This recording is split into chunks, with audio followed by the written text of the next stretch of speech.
क्या आप जानते हैं कि सुंदर अप्सरा उर्वशी की उत्पत्ति नर और नारायण की जांघों से हुई थी। धर्म के पुत्र नर और नारायण हिमालय में स्थित बद्रिकाश्रम में कठोर तपस्या में लीन थे। जब यह तपस्या अत्यंत प्रबल होने लगी तो इंद्र को अपना सिंहासन डगमगाता हुआ प्रतीत हुआ। उन्हें भय हुआ कि कहीं नर नारायण उनसे देवताओं का अधिकार न छीन लें। सबसे पहले इंद्र स्वयं वहां पहुंचे और उन्हें वरदान देने का प्रयास किया, लेकिन नर और नारायण उनकी उपस्थिति तक से विचलित नहीं हुए। इसके बाद इंद्र ने कामदेव, उनकी पत्नी रति, वसंत देव और अनेक सुंदर अप्सराओं को भेजा। वसंत देव ने पूरे वातावरण को वसंत ऋतु में परिवर्तित कर दिया। चारों ओर सुगंध फैल गई और अप्सराएं मधुर गायन व नृत्य से आश्रम को मोहक बनाने लगी। कुछ ही समय में नर और नारायण ने नेत्र खोले और तुरंत समझ गए कि यह इंद्र द्वारा किया गया ध्यान भटकाने का प्रयास है।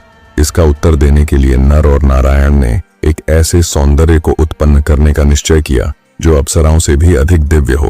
उन्होंने अपनी जांघों पर प्रहार किया और उसी क्षण एक अद्वितीय सौंदर्य से युक्त स्त्री प्रकट हुई, उर्वशी। उसकी सुंदरता इतनी अनुपम थी कि अप्सराएं भी स्तब्ध रह गईं। उन्होंने ऋषियों की महान शक्ति को पहचान लिया और अपनी भूल के लिए क्षमा मांगी।